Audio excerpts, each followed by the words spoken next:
इसरो का GSAT-N2 satellite internet की दुनिया में भारत की नई छलांग।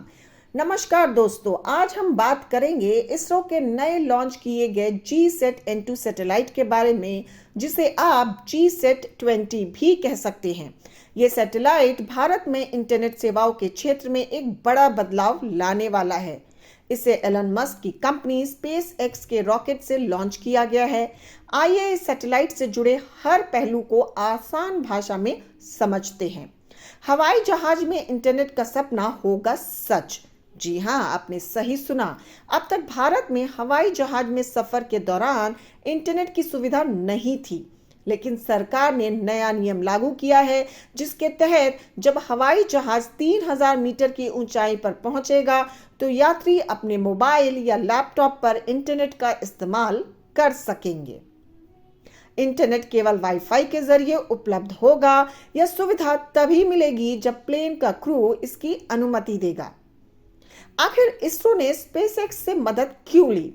भारत के पास अपना रॉकेट मार्क 3 है, जो 4000 किलो वजन तक के सैटेलाइट को अंतरिक्ष में भेज सकता है, लेकिन GSAT-N2 का वजन 4700 किलो है। इतना वजन भारत के रॉकेट नहीं उठा सकते थे, इसलिए इसरो ने अमेरिका की स्पेसएक्स कंपनी की मदद ली। स्पेसएक्स के रॉकेट बहुत ताकतवर होते हैं और भारी सैटेलाइट्स को आसानी से अंतरिक्ष में पहुंचा सकते हैं। ये पहली बार है जब इसरो ने किसी दूसरे देश की कंपनी के रॉकेट का इस्तेमाल किया है। दूर दराज के इलाकों तक इंटरनेट पहुंचाएगा GSAT-N2। GSAT-N2 का मुख्य उद्देश्य भारत के रिमोट एरिया यानी उन जगहों तक इंटरनेट की सुविधा पहुंचाना है जहां अब तक कोई नेटवर्क नहीं है।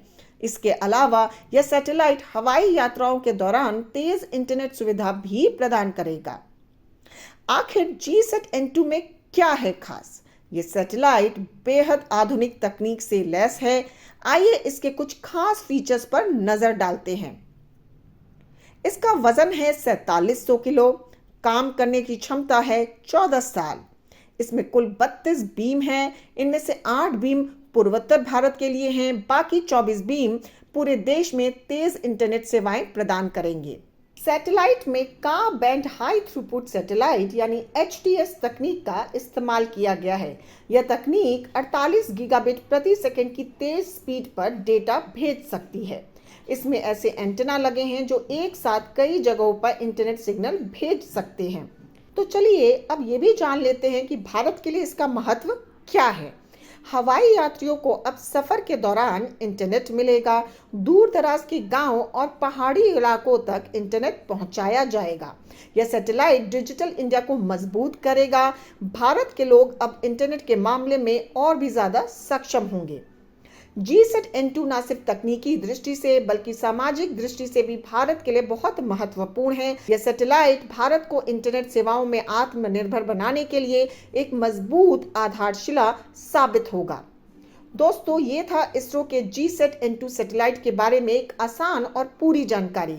क्या आपको लगता है कि यह सैटेलाइट भारत में इंटरनेट सेवाओं में क्रांति ला सकता है? अपने विचार कमेंट में जरूर बताएं।